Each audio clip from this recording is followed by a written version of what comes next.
guarnicionería es uno de los oficios, digamos, más antiguos que existe, porque desde que se inventó la rueda hubo que inventar algo para que los animales tiraran de los carros y todo eso. Y desde que se domesticó el caballo, pues tenía que buscar ciertos útiles para guiarlo y llevarlo y montarlo. Entonces, pues la guarnicionería existe desde los romanos, los griegos. Es antiquísima esta tradición que ha ido evolucionando con el tiempo y cada vez es de una manera distinta, pero cada zona tiene su propia idiosincrasia del tipo de cosas que usan y eso. En todo lo que es nuestra tierra Andalucía, lo principal que se usa es un tipo de guarnicionería, sobre todo para montura y eso, que es imitar, se usaba la montura vaquera o el albarrán jerezano, que siempre se ha usado pues para el trabajo en la briega del campo, con los animales bravos y todo eso. El tipo de enganche que se ha usado siempre ha sido el tipo de calecera, que es el autóctono de aquí de la tierra.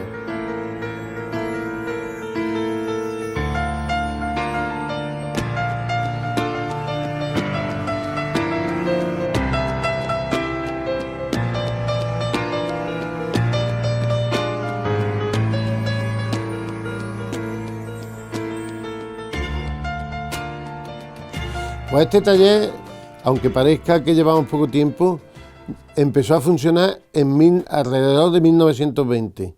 Empezó a funcionar con mi abuelo, Joaquín Berrar Rasero, que junto con 4 socios más fundaron este taller. La guarnicionería proveía de su maestro, que se llamaba Manuel Márquez Ahumada, que era el maestro. Antiguamente no había jubilación como hay ahora, entonces lo que hacían los que estaban en el taller es que le pagaban una mensualidad al hombre y el hombre cedía el taller. De principio empezaron 5 como guarnicioneros. Al final tenían hasta 8 o 10 personas más trabajando aparte de ellos, y de los socios finales se quedaron solo 3. Cada uno buscó la vida, así que nosotros llevamos funcionando desde 1920, llevamos más de un siglo trabajando. Hemos trabajado en distintos sitios, pero siempre en Montilla. Soy un apasionado del mundo de los caballos, entonces yo tenía la facilidad de que mi abuelo, como era guarnicionero, se acercaban muchas personas a arreglar cosas y eso. Entonces a mí me encantaba juntarme y que me montaran los caballos, que bregar con los animales. Mi trabajo ha evolucionado de una manera increíble, como todo en esta vida. Ahora mismo está todo lo que tú necesites a golpe de tecla o de teléfono. Cuando yo empecé en los años 80 no era así. Tenías que ir bien a irte a... Tú estabas aprendiendo, yo me acuerdo perfectamente que yo estaba aprendiendo con mi abuelo, pero me iba a otros talleres, por ejemplo a ESIS, a IVA, que había un taller que era de Rafael Menta, que ya ha desaparecido. Me iba, por ejemplo, a los almacenes.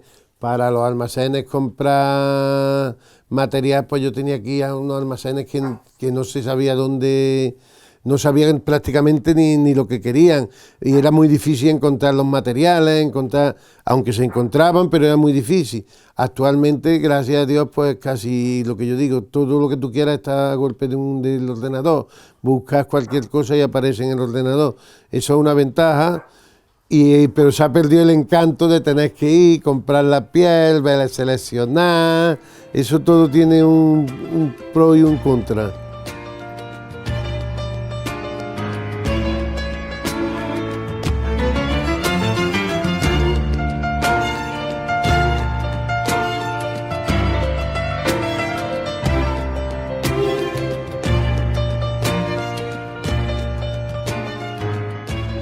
Como se haría, por ejemplo, una cabezada vaquera y un pecho petral. Todo esto parte de la nada. Ustedes miráis dónde está la cabezada tiene que salir de aquí. Aunque una piel parece que una cosa se puede pegar el corte por cualquier lado, cada parte de la piel tiene su sitio. Hay sitios que son más tiesos, sitios que son más flojos, sitios que dan de sí, sitios que no dan de sí. Entonces, por ejemplo, empezamos rayando y cortando para que se nos quede la piel recta. Normalmente, aunque esto parezca que nunca sobra nada, porque todos estos pedacitos que sobran siempre se le busca aplicación, para pasar puentes, para todo eso se busca aplicación. Entonces, pues lo primero es cortarlo. Lo cortamos normalmente con la cuchilla. Entonces, una vez que se ha cortado la pieza, se ha enderezado la piel, que es lo que estamos haciendo. La siguiente parte es un poco más fácil, porque ya se corta con las medidas que te pida la hebilla. Las medidas siempre son medidas más o menos estándar. Por ejemplo, la cabeza de un caballo es aproximadamente la misma siempre. Que tenga más largura o menos, para eso están los agujeros, para alargar o acortar. Una vez que están las correas cortadas, se pasa a la siguiente fase, que es pulirle los cantos, que es esta fase.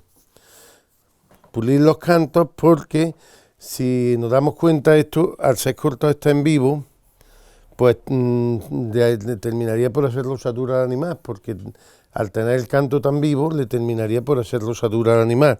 Los cantos se suelen suele matar con una cosa que llamamos matacanto o recanteador. Con el matacanto o recanteador, veis como el canto tiene, pues se le pasa, y notaréis que aquí se ha quedado más redondeado, con lo cual si el jinete o el animal va en contacto con él, no le hace rosadura normalmente. Importante es hacerle por las 4 caras que lleva la correa, matarle lo que se llama el canto. Y a continuación lo que se hace es pulir los cantos, pulirlo o dar goma, que le llamamos nosotros. Antiguamente, nosotros lo usamos algunas veces, se hacía con una cosa que se llama goma arábiga. Goma arábiga, antes volvemos a lo que antes te estaba comentando, los tintes, ahora ya está todo a tecla de internet, pero antiguamente se hacía con esto, que esto era goma arábiga, que era resina con agua, y entonces se le daba, el canto se iba quedando de otro color. Esto era un oficio que normalmente se le daba a los aprendices, el pulir los cantos. Entonces se le daba con un trapo, que convenía que fuera de algodón, y entonces ya podéis notar la diferencia de un canto pulido a otro sin pulir. Y la suavidad que tiene en la mano, y eso. Hay guarnicioneros que no lo hacen, pero esto tenía su explicación. Era darle el reglador. El reglador era un palo, normalmente una pieza normalmente hecha de madera dura. Entonces se le daba aquí y se le hacía este pequeño adorno. Si lo veis, esos 2 pequeños adornitos son los que se le hacen. Yo entendía, me contaron mi abuelo y la gente que estaba trabajando, la gente mayor, que el reglador era la categoría que tenía la pieza. Si había guarnicioneros que podían darle 2 regladores, guarnicioneros que le daban 1, y los talabarteros que no daban reglador. Entonces era un indicativo de que era de más calidad una pieza que otra. Eso comentan. Yo siempre le doy 2, yo me he autopuesto siempre, para darle 2 reglados.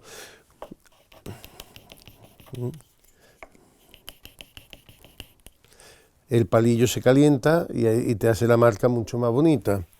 Una vez que tienes eso, pues empezamos con la siguiente fase, que es la hebilla. Vamos, la costura. Entonces tú, por ejemplo, normalmente coges la pieza a la medida de la hebilla, la medida que has cortado ya previamente, y ya lo que te tienes que hacerlo es prepararla para coser. ¿Bien? Que normalmente se prepara. Esto es muy importante. Normalmente las esquinas se le suelen matar, porque con el tiempo, cuando se endurecen las correas, se levantan las esquinas y esto puede ser un daño para el animal. Entonces, yo he visto algunos guarnicioneros que no, a mí me enseñaron que las esquinas se le mataban. Entonces ya la esquina se queda mucho más curiosa. Una vez que hemos señalado y eso, el siguiente paso que solemos hacer para hacer cualquier prenda de esto, una cabezada, un pecho petrales, la ruleta. La ruleta, ya cuando lleva mucho tiempo cosiendo casi cose solo, pero normalmente la ruleta la pasa y te marca la distancia, la separación del punto. Entonces tú coges a continuación, le haces su endellada aquí para meter la hebilla y ya tienes la pieza para coser. Una vez que vas cosiendo las piezas, ya las vas montando hasta que termina o bien terminando un pecho petral, una cabezada, lo que tú ya, el artículo que tú hayas decidido que vas a construir. La guarnicionería no tiene truco, tiene horas, muchas horas. Y aprender, y coser, y practicar. Y una vez que ya vas practicando, vas a eso, ya la imaginación te va solo diciendo, pues esto lo voy a hacer así, lo voy a hacer asado. Pero la guarnicionería, el consejo es que te guste y practicar. Y que coser, tienes que aprender a coser bien, porque lógicamente nosotros cosemos a mano. La máquina de coser se usa, pero ya para algunas cosas, pero por ejemplo hay piezas que se cosen a mano, pues todas esas cosas son las que tienes que practicar. Y luego tener ilusión cada vez que haces una pieza. Los guarnicioneros normalmente tenemos unos estándar de una cabezada, lleva estas medidas, lleva esto, pero hay una cosa que a mí me hace mucha gracia cuando me dicen, hazme una cabezada como la camisita, hazme una montura como la camisita. No, yo te la haré igual, parecida, pero igual no te la puedo hacer. Porque cada pieza que hace, a uno lleva la mota más para arriba, la mejor lleva aquí 8 motas y otro lleva 9, porque aquel día la mejor la correita esta un día 1 centímetro más larga que otra. Todos esos pequeños detalles son los que lo que te hace que las cosas no sean iguales. Entonces eso es lo que te motiva para que el que quiera aprender tiene que tener mucha constancia.